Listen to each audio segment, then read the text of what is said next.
Good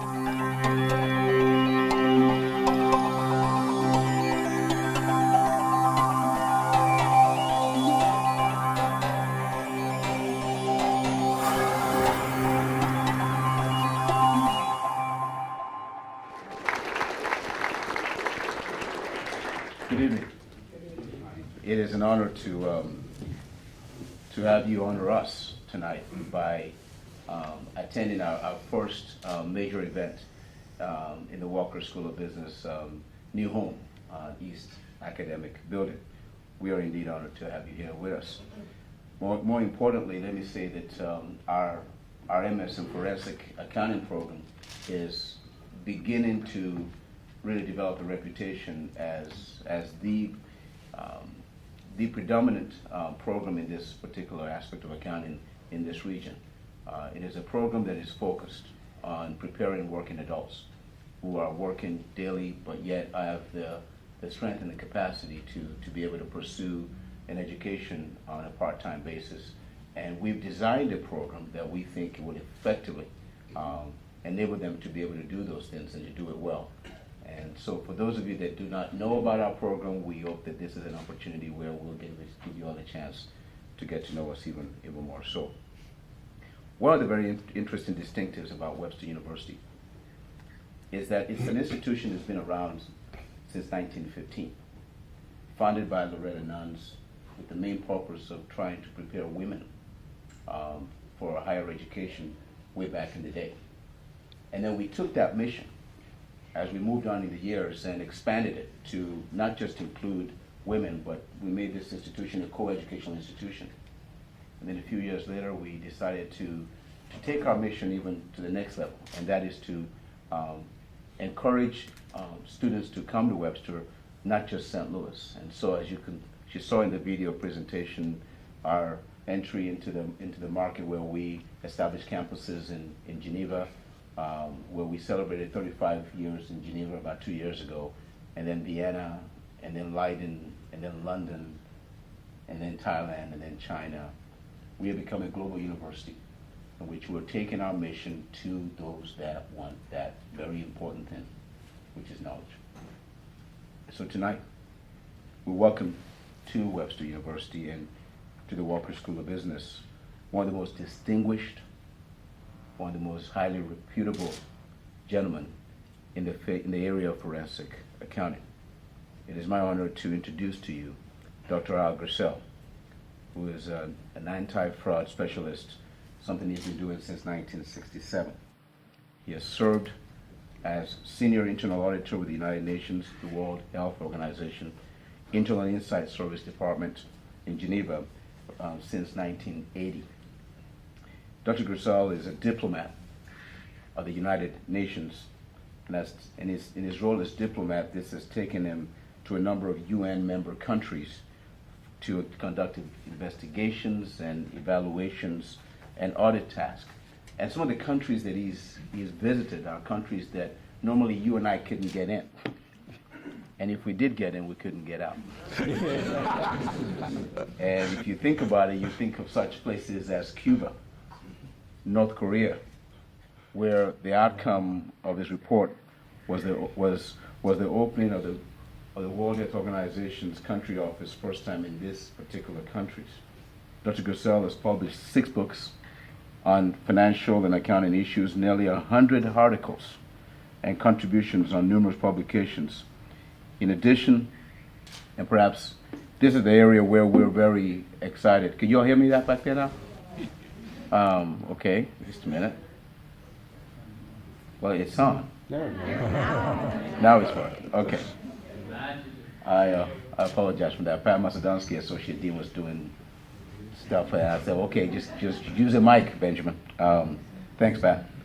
In addition, he's an adjunct professor at Webster University, Geneva, which I remember the first time I met Al, he was extremely impressive, and he shared with me what he does during the daytime, and the remarkable stories that he has, and I hope that he will get a chance to share some of that with us tonight, and you too will find it very, very intriguing. A pioneer in the true meaning in the area of forensic accounting. In 2009, he won the Most Valuable Player Award by Governance, Risk, and Compliance Institute, whose honorary chairperson are two very common names to all of us, especially those in the field of accounting, Paul Sarbanes and Michael Oxley, who are the primary sponsors of the most sweeping regulatory reform that we've seen in this country in a very long time. This award recognizes the most exemplary leadership achievement in governance, risk management, and compliance. In 2005, he completed work with the United Nations as advisor for the UN Fraud Prevention and Anti-Corruption Framework, where he drafted the United Nations Fraud Prevention Policy and the terms of reference of the United Nations Independent Audit Oversight Advisory Committee. Currently, he has been asked to launch the Accountability Enhancement Review in Southeast Asia region for the World Health Organization. You know, one of the important distinctions of Webster University is our belief in using faculty that are in the game, that are making difference at work, but yet bringing those ideas to our classrooms on a nightly basis. And so in fact, what we want to ensure is that our students get the kind of education on Monday that they can take to work on Tuesday. It is because of that commitment that we've had the distinct pleasure of having Hal as a professor for so many years. And so I am honored, and I ask you to join me in welcoming to Webster University, Hal GURSEL.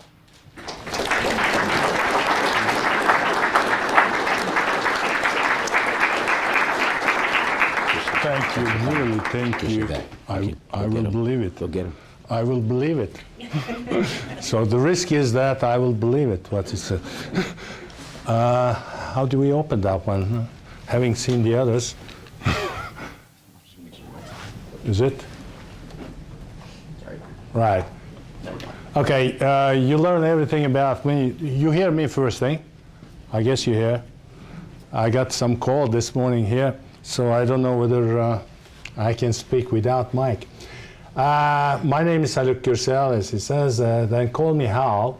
And there is a meaning of this Hal. Hal is the supercomputer's name in the movie of Stanley Kubrick, 1974, Space Odyssey 2001. I was a student at that time, and they put me this nickname, which coincides my name as well. And by the way, HAL is the future of IBM, and we were thinking whether 2001 will come ever at that time. And the future of IBM should be a better model for IHBAML, so better model, HAL, so they call it HAL. So this is my nickname comes from. Having said that, this has nothing to do with the fraud. It's not a fraud. Tonight, I wanted to have this one as a luncheon, but we couldn't do it for many reasons. And as it is a night presentation, evening presentation, I took 60 minutes, a rough ride. With the PowerPoints, it'll be a little bit fast. Don't write in the evaluation that it was too fast for me. I know that. But I give something in exchange. The ones who are asking me at my email address, they will get full presentation. Plus, there was something that the Pricewaterhouse Economic Crime 2011, it's been announced in Europe about 24th or 23rd, something like this, of December. So I made this presentation, but it takes another 15 minutes. So if you ask for it, I will give it to you, but I'm not going to go in here. Then there is one accountability and fraud prevention part that you won't get. But you ask, and then you'll get it. How's that? That's a deal. So you'll get very little. Now, who is this guy? Who is this guy? You see that? Oh, liar. Do you lie? Are you liars? All of you? Half of them? Look, I tell you what. They asked the question. They said that, tell us if you have lied at least once in your lifetime, conscientiously, knowingly, for your proper interest. Right? Knowingly, for your interest, not money, anything, any service, anything, for your interest.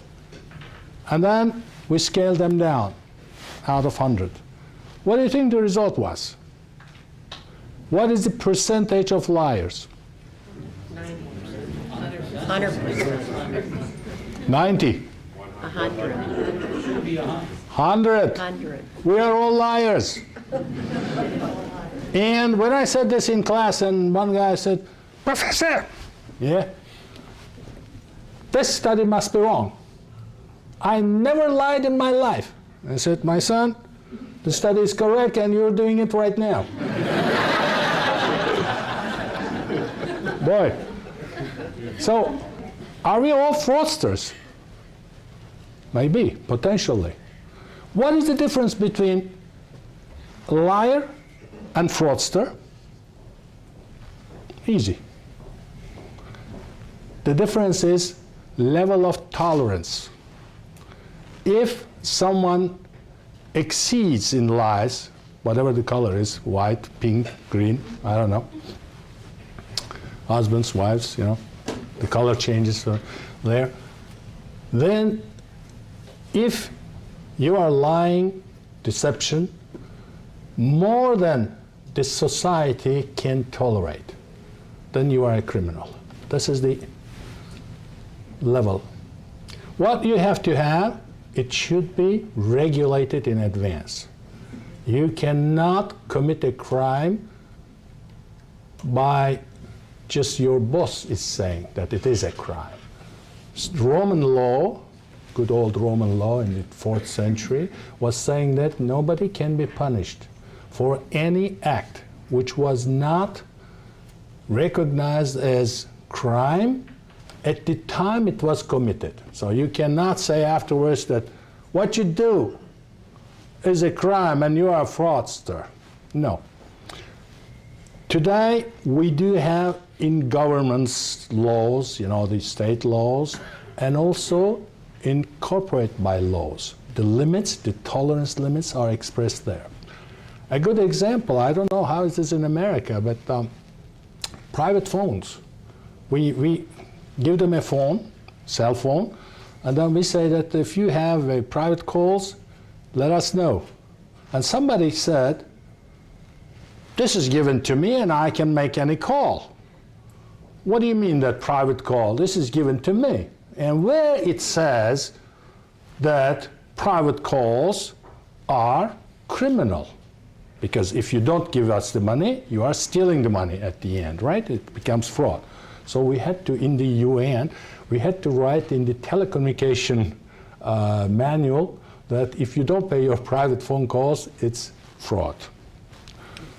So now tonight we'll talk about a little bit corporate executive. You will see that you will not see what he thinks until the end, but surrounding environment, what is happening, he has to be aware of those things.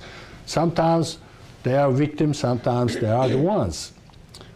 When they are victims, because below them the people can be fraud and they may not know. And sometimes they do it and the others don't know. So it is a dilemma. Oh, this is, I took it and I thought that it's a, you know, something that is drawn, but Rich showed me that it is not. It's a real thing, you know, the arch. I didn't know, I'm sorry. So here it comes. Now tonight we'll talk about, oh, no, that's not correct. I think this is the one. I'll talk about the little bit of fraud concepts. I'll give you very little. Then I'll talk about the surveys. We're talking about the fraud in terms of triangle. I don't know why they call it triangle, probably because we do have 3 legs. One is the opportunity, the other one is pressure, incentive, and the other one is rationalization. And the angles are equal here, all of them 60 degrees, but recently we start discussing whether this should be 60 degrees or some angles are wider. In other words, if you have an opportunity, a larger opportunity, for example, is it provoking a pressure or any appetite, any risk appetite? Or if the pressure or incentive, wife says, I want fur coat because Missouri is too cold. Yeah, I don't know. So it's a pressure on the guy, something like this. What is the angle of this? Is this pressure makes fraudsters? Then they seek the opportunities? We don't know this yet. But what we know is that we do qualify fraud with the opportunity, pressure, and then rationalization. That means that the guy says, content himself somehow, says, okay, I'm just borrowing, and then I will give it away later on. I have never seen, by the way, anyone who is giving up, just giving back. Also, I haven't seen any fraud starting small, normally, goes big. I haven't seen any still big getting smaller. That doesn't exist. So it starts small and gets bigger. Sometimes you get test frauds. What is the test fraud? You don't know because I made it up. Yes. Test fraud is the guy forwards $10 mistake and then waits 2 more months, whether it will come up in the reconciliation or not, or 3 months, whatever it takes. And if he's sure, he makes another one, another $10 goes. It's a fraud. So there is no one. So I can do it for 100. I can do it for 1,000. That is the test fraud. And there are, believe me, there are frauds. These guys, these fraudsters have the same learning system like you and me. By seeing, some of us by hearing, some of us together. It's a combination of that, like I do here. I'm just moving, and then body language, everything. So they do learn like us. And then the results are different, though. The application of what they learned is different. That makes them different. So rationalization is like this. Now, here is the bad news. There might be some frauds which have never been discovered. And the first to be blamed are the auditors. Oh my God. I'm an auditor anyway. Don't take so bad. What an auditor does, these days, you make a risk assessment and you go more or less periodically to a place. When you go, let's say, depending on your resources, let's say when you go for every 5 years, every office, or every other year, every office, whatever it is, what you do, you go first thing, your current account, current year account, right? And then if it is biennial accounting, you go to the first biennium. And at best, you go to previous biennium. That makes 4 years. Less than 4 years, because biennium shouldn't be ended, right? So that it's 3 years, 364 days, up to. Now imagine that your resources are less and you cannot go everywhere 100%. What happens? One biennium jumps out, or 2, whatever. What happens? There, if there is a fraud, it's gone. So that know that there are frauds which are never discovered. That's a bad news, I guess. So this is the definition of fraud. It means it's a deceit, it's a violation of trust and concealment. The rest is, lots of other things. We have to go. Now, the cost of fraud, for those who are not familiar with, I thought that there might be some people that are not speaking our language. So here is General Motors. This is a real case. $436 million fraud. And let's say that it's rounded. They are earning 10%. So that you need $4 billion new revenue to earn 10% to make up this money. 20,000 per car, maybe it's a good approximation. It means that for this fraud, you have to sell an additional 218,000 cars. So this is the financial cost. There are other costs, of course. We'll talk a little bit if we have time. Now, another example from a bank, $100 million fraud. Let's say the 10% again, 1 billion new revenues at $100 per year checking account. You need a 10 million new accounts. It's impossible. So that it is for sure that at the end of fraud, you'll get something. You'll get a loss. Here's the guy after the fraudsters. You know him? All right. Now, I'd like to give you fraud-related couple surveys just to give you an idea that how the fraud is perceived by people. Before I do that one, I'd like to tell you that every survey has some shortcomings in it, which is filtering. When we tell something, we filter it, always.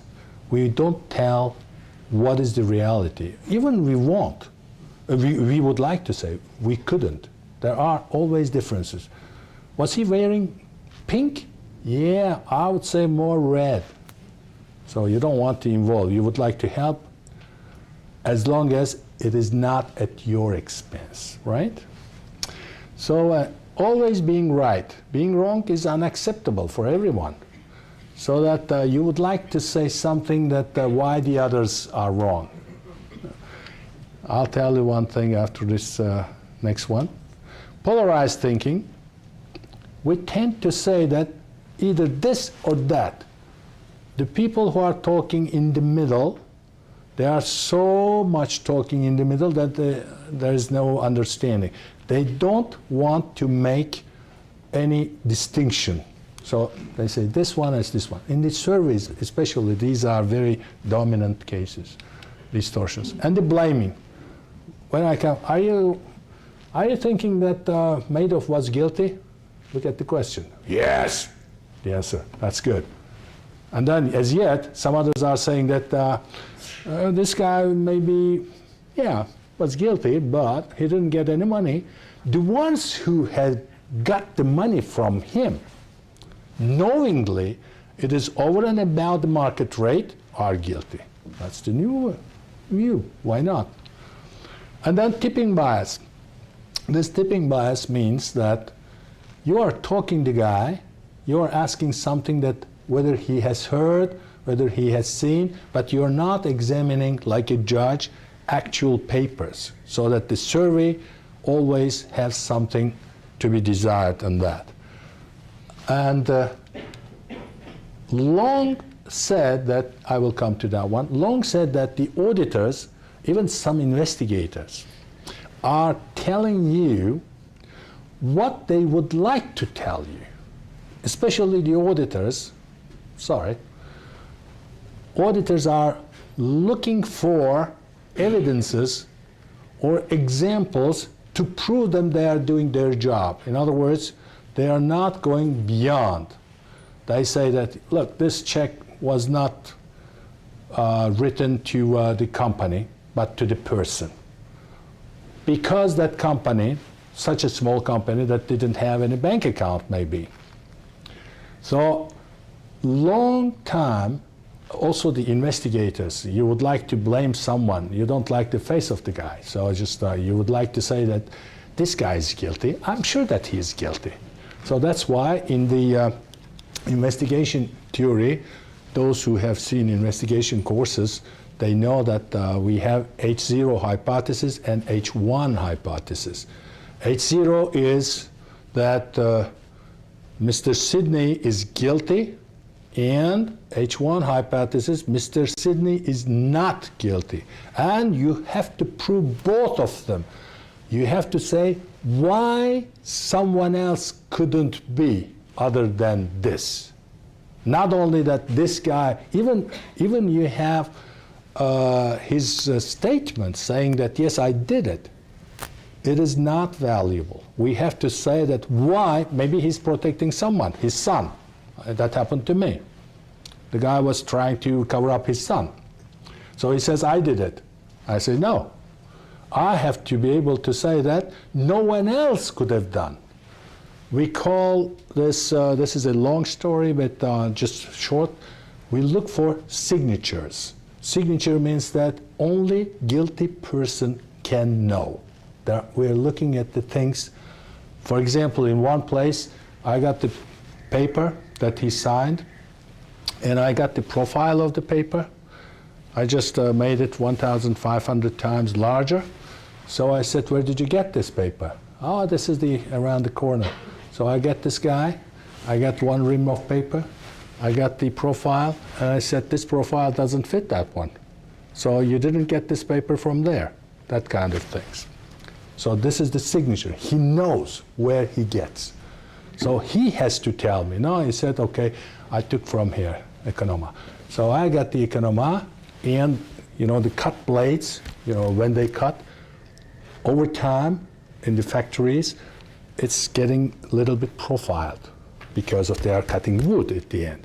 So that this profile, almost similar with the 100 reams of papers that we are receiving at once. So when you take it that one in 2 months' time, most probably you will get the same profile, so that you know where the paper comes from. So that kind of things. Now, talking of the surveys, how much, this survey shows how much the people aware of fraud. Here's the first one. It is 10, the highest one. 1.9 is the employee embezzles $10 from his employer. So it's 1.9, so we don't give any damn. A person makes an obscene phone call. This is the equal, just if you are stealing some money or you're making a phone call, the same importance. Person knowingly passes a bad check. Yeah, serious, but not that much. Knowingly. 6.1. A person cheats on his federal income tax return and avoids $10,000 in taxes. Still, it's not important, not pay the federal tax. 6.2. Employee embezzles $1,000. So you see, government's $10,000 becomes $10,000 of the private sector. You see. City official takes a bribe from a company for his help in getting a city building contract for the company. A person armed with a lead pipe robs a victim of $1,000, for $1,000.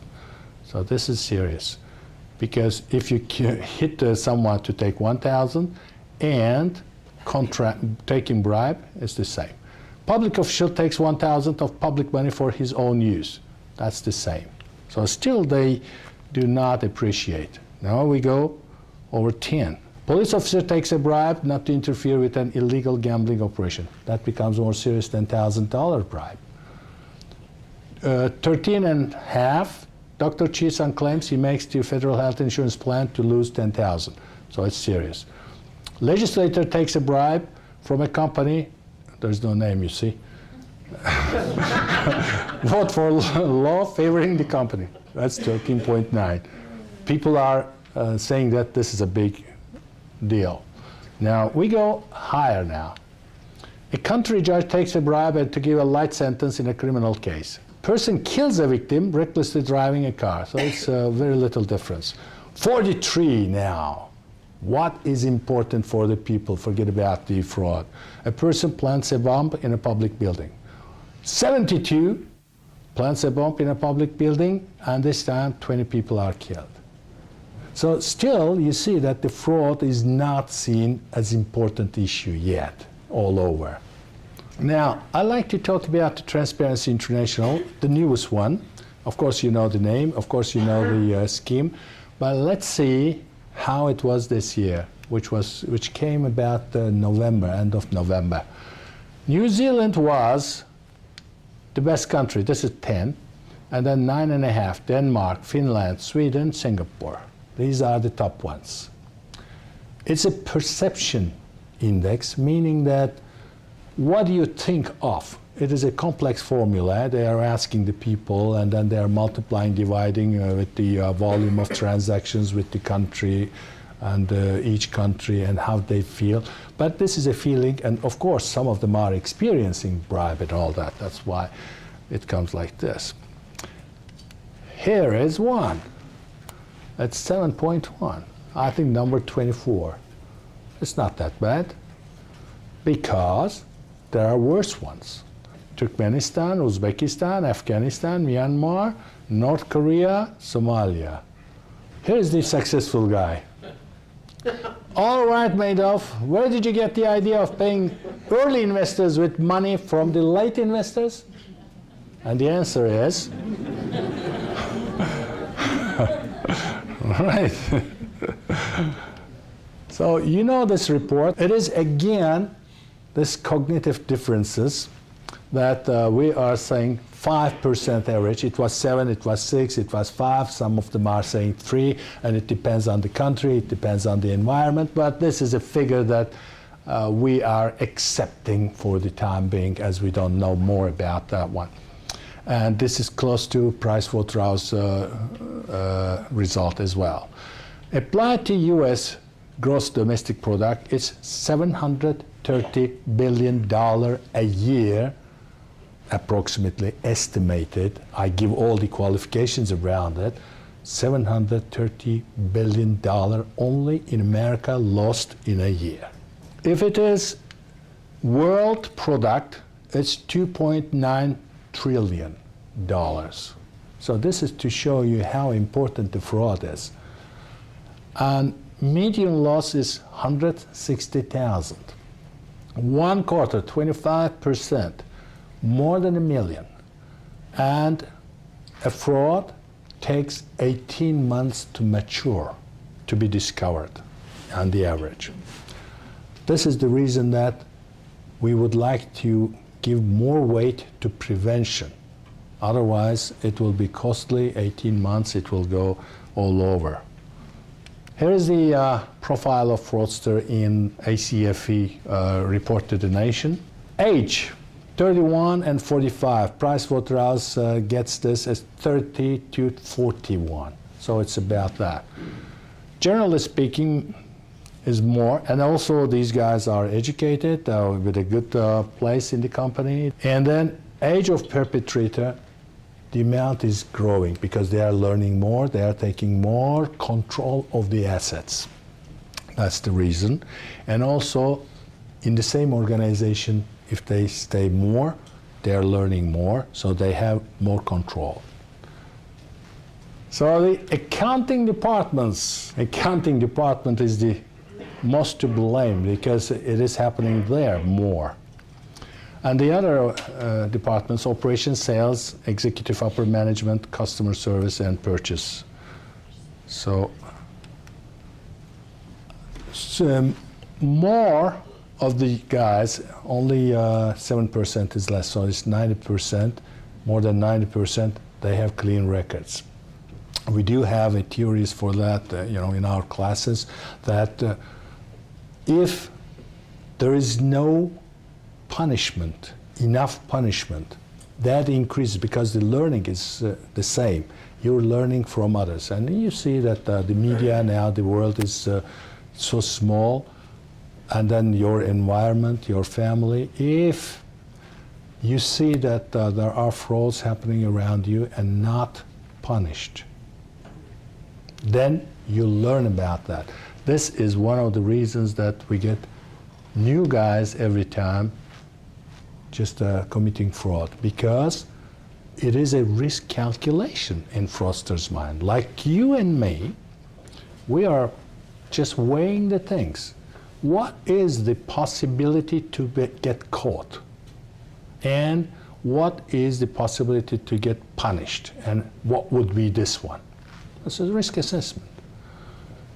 And if you look around and you see that the people are, especially the rule of law is not so strict in some countries, or arbitrary, or politically motivated. If you are a thief and then the president says, yeah, forget this guy, to judge it. So then what happens at the end? That increases the clean guys towards the fraud. It's a learning system. Then you see that he's not caught. I may not be caught either. Now, 2 things that you have to remember. Most common things that we see. Living beyond means. You have to watch for that. Experiencing financial difficulties. There, for example, the accountability comes in, soft controls. Every manager, team leader, has to be able to communicate with his staff to the extent that they are allowing him. You're not going to say that, is your wife wearing the rose gown again? No, you're not going to say that. You will say, maybe you would like to say something about wife or children, as much as allowed by the guy. But you have to say that. For example, if the guy comes to the office with a long face and you say, what happened? Oh, my son, 2-year-old, then you have to call the doctors or you have to propose at least. So the team leadership is this. There, you are preventing him, these two things happen because you know his private life as much as he allows, not you would like to attack. So this is one of the main stones of accountability, the leadership and the ethical behavior. But these two, surely you have to watch. And there are some peculiar guys, for example, unwillingness to share duties, close association with vendor customer, divorce, family problems. Still, I'm talking about accountability. For example, you can see this one and you can offer your help. Irritability, defensiveness, addiction problems, could be casino, game, or any drug, could be anything because they need money all the time. And refusal to take vacations. That's a funny one because we got one guy in Geneva, he was refusing and then he's been taken to the hospital and then next day somebody came. We've been looking for, they were looking in the office that where this file might be. They looked everywhere, they couldn't find the file. So there was only one place that it is locked and probably he locked it, because it's an important file. They opened it and what did they see? That there's a whole unit, just ghost employees, what we call, ghost employees. There's no such a guy. And the guy was, had another guy in a bank. The bank's name is UBS, familiar to Americans, I guess. But the guy, UBS, nothing to do with the case. The guy was there. So what happened that the guy was paying through the payroll and then they were sharing. So if someone is refusing to take vacation saying that I am a devoted person, watch out. Could be real. And that's why the manual of World Health Organization says that everyone has the right to take vacation. And if you don't take half of your leave in a year as vacation, it will be forfeited. So that makes them to move a bit. Tone at the top. High-level perpetrators cause the greatest damage. It is middle level, compared to middle level, it's 3 times as costly, and compared to the employee, it's 9 times higher. Because as you go up, you get more control over the assets, so that you can fraud easier. Executive level is the highest one, of course. Now, executives are committing corruption, billing schemes, expense reimbursement, non-cash, that's the inventory, or services, private planes, not bad. Payroll, other schemes, check tampering, skimming, all these things. Here is the guy, here's the boss. He says, the staff have no understanding of enormous cost of wasted paper clips in this office. He's not wasting anything, of course, he's interested. See that? There are such bosses, I guess. Now, go back to 730 million and see what it means. It means that China, I picked up only the countries which might be interest to the US. China, 12.5% of GDP of China goes in 1 year to fraud in America. Canada, half of Canada's GDP is gone in America as fraud. Australia, 78. Netherlands, 93. I took Turkey because this is world's 17th largest economy, number 17. And all of GDP goes to fraud in America in a year. Switzerland, 1.4 times of Swiss GDP goes to fraud in America in 1 year. Sweden is the same. Iraq, 8 years of GDP. In 1 year, we just lose for fraud. Panama, that's a small one. 27 years they have to work to make up 1 year of America's fraud. Afghanistan, 62 times. Here's the figure. Haiti, 108 years of Haiti's income goes to fraud in 1 year in America. So this is the size of fraud. In Africa, the continent I love best, World Bank, Southern Africa, 40 billion to corruption. African Union, Africa, $140 billion annually. And this is 20% of whole African countries' combined income. It goes to corruption. African Development Bank says 50% tax revenue is lost to corruption, and then households are spending 2 to 3% of their income on bribes. You have to bribe to get it your way, you know? There's no way. Lost revenue greater than some of the countries' foreign debt. Remember this Mobutu Sese Seko? Zaire? When he died, his, well, I think Gaddafi is better, but the Mobutu Sese Seko, when he died, Swiss accounts only, I think he was depositing in Switzerland only, or just more or less all of them, maybe there are some other things, was equal to country's external debt.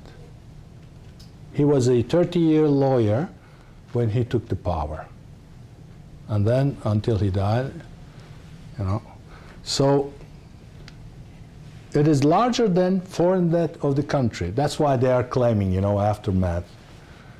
The amount twice the annual GDP of Kenya, Ghana, and Uganda combined. So you see the level of corruption. Here is a guy, I think, doing business with Africa, no? I just opened your tender, and I think we can do business. Now, recent surveys are showing that reputation damage to entities, it is more important than the brand name damage, is more important than the financials. Fraudulent financial reporting, again, all imposes here. Legal risk for executives, civil liability, civil pursuit, or criminal. Financial losses for investors, of course, you know that one. And the more important, crisis of confidence.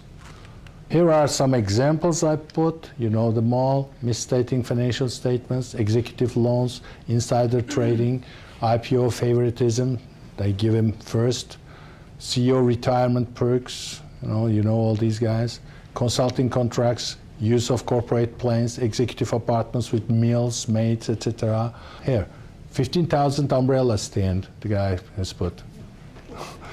Not bad, you know, just it must be in a rainy state. I don't know. Where is he? Kozlowski. Tycho, is it in New York? Oh, no, there's no rain so much. Come on. Oh, snow umbrella. Yes. Okay. Makes sense. Now, here's how we examine this. Tone at the top is the first thing that you have to do. Education and training, unfortunately, it's not being given enough importance. Integrity, risk, and controls. That's what I'm talking, is the compliance part of it. Reporting and monitoring, proactive detection, investigation and follow-up. If we discover something, we must follow up.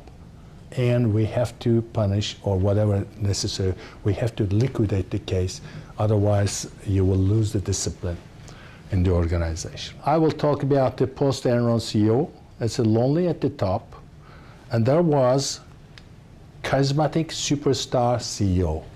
That has ended recently because of the scandals. What happens if you have a charismatic leaders?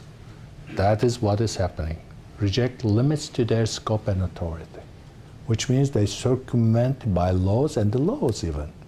And then they abuse the appetite of the people under their governance, and then irrational desires of their followers. So they do everything. Now we stop this one. How we stop this one? We stop this one with, after Enron, then the Sarbanes-Oxley, and personally vouching for the accuracy of the company's financial statements and public reports. Now, watch that. This is the legalized marijuana.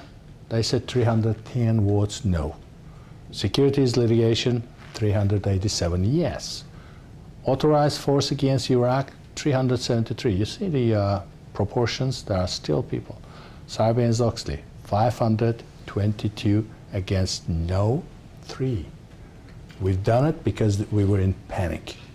And we know by now that that wasn't a good law. There are still more things can be done. I think they are preparing a amendment for that one. The post-Enron business environment heightened security by regulators, shareholders, general public, and they have to do the things which is compatible with the lessons learned after the scandals. I think those who are in finance and accounting, they will recognize it, just I'm giving the name. Section 906, Section 302, and 404, right? These are the reports vouching that, to best of my knowledge, the accounts sent to you, to government, and SEC, are correct. That's what it says. Now, watch that one. Here's the Sarbanes-Oxley says. Escape from prison, 1 to 2 years. Kidnapping, 2 to 3.5. Second-degree murder, 11 to 14. False Sarbanes-Oxley certification, 20 years. So you have a choice. Kill your boss, 14 years. Sign, 20 years. Which one you prefer? I don't know. This is real. All right. This is the brainstorming session that I'm talking of, 404, and has to create tone at the top. He is obligated to take the thing seriously, to create an accountability environment, because we know by now that if fraud wouldn't happen, it would be so much better compared to happened and liquidated. Tone at the top also has its shortcomings. Leaders are not always doing what they say. Of course, impact is internal than external, so we may not know, but internally might be good or bad. Ethical risks are being identified, but not measured at the moment. I have to pass this rather quick, I'm sorry. Responding to unethical behavior at some levels, but not complete yet. We're not there yet.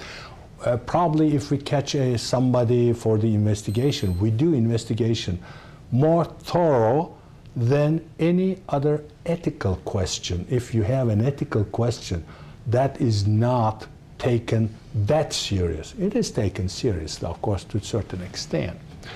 Adequate training on ethics are not provided. Business not gaining at the end the assurance over the systems and processes supporting ethical conduct. So we're not sure that the companies are behaving ethically. We don't have this assurance. We don't have the standards. We don't have the evidence of follow-up, thorough follow-up. Written standards for the ethics and then ethical training, because it's not enough to write the standards. You have to just train the people. Mechanism for getting advice in case of conflict, mental conflict, and the hesitations. Means to report anonymously, hotlines and all that. Discipline for misconduct, I told you that it should be exemplary. Otherwise, you will distort the discipline. Ethics, inclusion in performance rating, so that whether you took an ethic course or whether there was an ethical misbehavior in your past, we are just including in the yearly evaluation. In the UN, that was already ripe. I proposed that one, but I bought from someone to sell. I say that. It's not my invention, but it is being done now. So, do the just right thing, and then you will understand them. This is the only way. Now I'd like to take some questions if we have a couple minutes. Yes, please.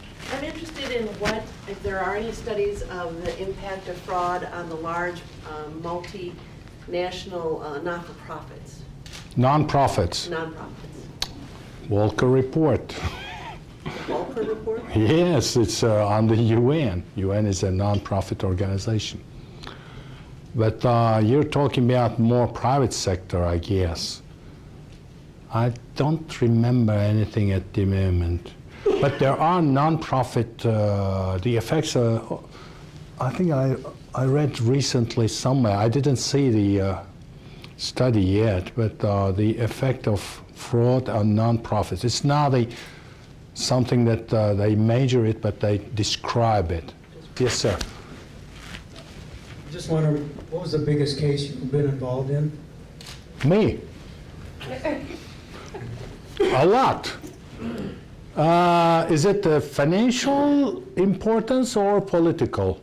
I investigated my Director General. So, one of the UN Director Generals, there was a information by US, and then I didn't tell the guy, I investigated him. What was the outcome? He was bribing to get a vote to be re-elected, and he told his close aides, he was Japanese, sorry about if there is one, that's just to express what has happened. You want me to commit harakiri, he said. So that was, the case was proven, and he's gone. He resigned, actually. And there were more riskier ones, if you want to know, but I think we have to have a session when we go out. Are you going to take me to my hotel?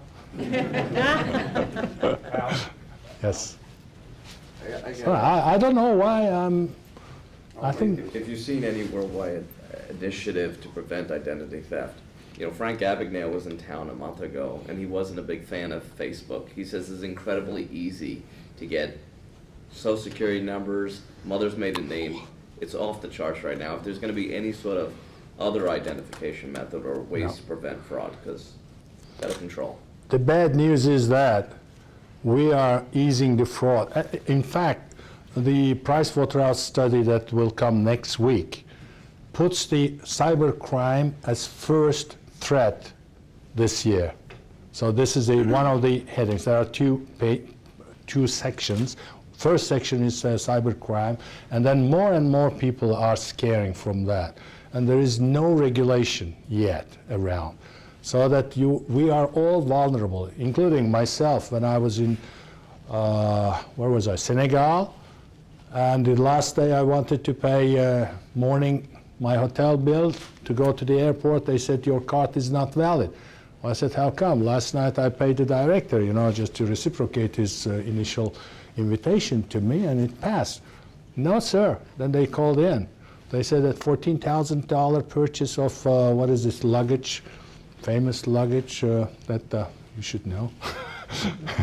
Louis Vuitton, yes. $14,000 was purchased in Spain. Of course, director had to pay my hotel bill. I reimbursed. I didn't make up this story for him to pay, but it took 2 months to discover what happened. At the end, they didn't understand how. My card was maybe stored in one of the travel agents, I don't know, somewhere. They have found that, they hacked it, and then 14,000 was paid by the insurance company, of course, in America, someone. So we are all vulnerable, especially, it says in this report, another thing that Wi-Fi's, you know, just, or Wi-Fi's, whatever you say, depending on your little peepees, are broadcasts, like your television, so that anyone can catch anything. So easy. At the airport, you would like to pay your last bill. Watch out. Watch out. Don't pay at the airport. It reminds you that the others are equally vulnerable, but you have more confidence in your office because there is a security system. Maybe. Maybe. And this is more likely not to be intercepted. Maybe. Then one day I have seen on my Hotmail account that why you are for, you know, this Hotmail makes a yellow just a ribbon like, I don't know, something yellowish. It says, why you are forwarding, would you like to continue to forward? I said, well, I don't remember that. I found out that a Chinese guy wants to take all my copies of my mail. And thank God I was not using for the invoices that account. So immediately I cut them down. Then I change all the passwords. Think to change the passwords very often. That helps. If it is hacked or anything after a long time, then they may not go in, even they want to. But when it is hacked, if they get your numbers to use somewhere else, that's a problem. Now, let me tell you for 1 second that for this hacking business, I think I should ask commission for that to him. I had a guy, Russian, in Webster classes in Geneva, and then one day, director calls me. He says, are you going to pass by? I said, yeah, you are giving me a new course. I said, thank you, I'm coming. Have your coffee ready. No, it's not for that. I think police is after you. I said, police is after me. Why is that? You remember the name that there's a Russian student? Yeah, I remember him. Yeah, he just hacked a couple accounts, and then the police got him, and then they asked him the question, what the hell are you doing in Switzerland? Yeah, I'm a student. Where? Webster University. What are you doing? Economics, accounting, or all that? What kind of courses you're taking? He says, accounting, finance, introduction to fraud. Examination, and the guy doesn't see examination part. Introduction to fraud, wow, bring him down. So I sent the syllabus, anyway, they stopped. Then that was 2-3 years ago. Then I received an invitation to my email, because I give my email in class, you know, in case that they have questions. So you are cordially invited to, what is this? I called him and I said, what is this? This is my profession, sir. What is this? Hacking. What kind of hacking? Ethical hacking. What the hell is this ethical hacking? Ethical hacking is that he comes to your company, he enters in your systems, he shows that he does so. Moral of the story that you should know what you're doing. He's been caught by the police for hacking. Now he made himself ethical hacking company. So that he enters in your account and he shows that I have entered using this. And then the IT people are listening to that and he gets his money down. So he doesn't have to hack anymore. So bear in mind that there is such a profession. Don't go to see him, otherwise I have to ask commission. That's for sure. These hackers, ethical hackers, are very interesting guys. Have you seen the James Bond? One of them, the guy is working, I don't remember, you know, under pressure he tries to remember what is the code to stop the, you know, the bombs to go to enemy and all that. They told me in WHO days, they told me that there will be a hacker, ethical hacker. I said, okay, let's go and see. Accounting manager, very proud. says, yeah, let's see this guy. And the guy came with 2 bodyguards, you know, big guns. And then he's short, a Japanese face. He just sat there. Give me a computer. Here's a laptop, sir. What's your name? And then chief account says, that's it, Rene. And I said, what would you like to know? And he says, payslip. That's the most sacred thing. We never give in. Never we tell everyone, even you don't know next guy how much he's getting. It is very competitive information in UN because everyone has got some privileges. So 3 minutes later, you have a printer here, by the way. The guy says, this is the printer. Is this yours, Mr. Rooney? It's red shred. And we paid the guy $3,000 for 1 hour. And he just got, you know, and then the 2 guards. So know that there is such a profession, and these guys are very expensive, huh? $3,000, 1 hour, okay, gross, maybe it's more than that. He's coming in and all that, the taxi and blah, blah, and the guards. I don't know about that, but $3,000, I saw the payment. So you don't want to be ethical hacker? It doesn't take too much. No, but the guy tells you that everything is available. It's a matter of giving some time to work on it, you know. That's so easy.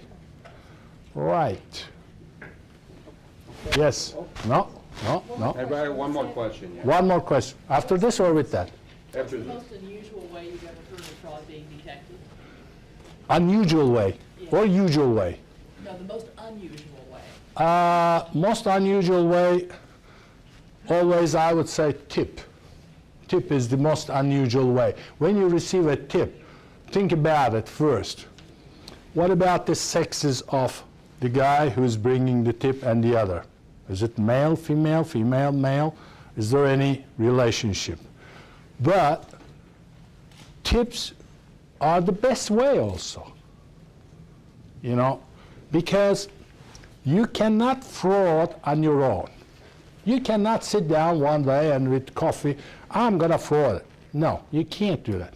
Any fraud, even through the machines, through the computers and everything, and the more complex the computers are, more easier to fraud, because this complexity allows a lot of entries. That is very much true. So simple things are more reliable in that sense. So that even through the computers, another person will know about you, knowingly or unknowingly. Someone has to sign, someone has to fill in, someone has to approve somewhere. So you cannot fraud on your own. Thus, we say that fraud is known other than fraudster, known, conscientious or not, because sometimes the director signs, I didn't look at it, right? But he knows in that sense.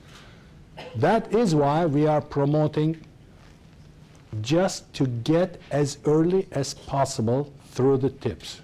It is the most unusual because the people are not coming forward to give you the tip without any reason. Then if you are able to cultivate an accountability ethic environment, you may. Otherwise, all tips are coming with a reason. Either they are divorcing, denouncing the husband, you know, because I'm not going to get any more his money, so just I'm not going to let him enjoy with others. That's come. Or competition, or any other reason that is coming. Very little comes because I love my company. Even if they say, That'd be unusual. that'll be unusual.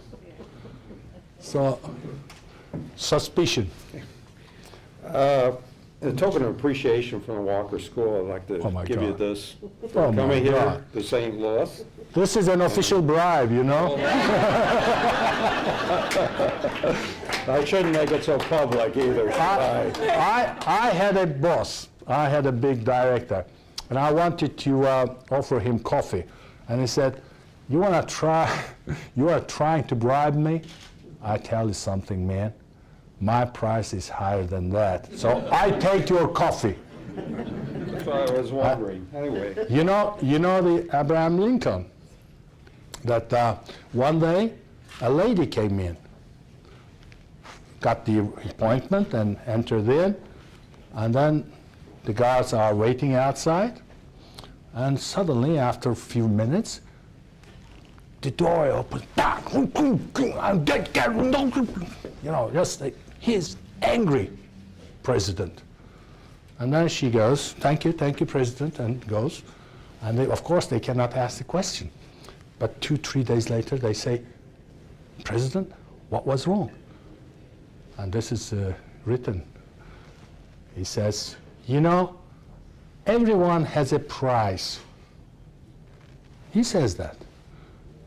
And the worst thing that during the discussion, she was approaching to my price. That's why I kicked her out. It's true. you don't want to be tempted. Again, thank you, Hal, for coming here. Thank you.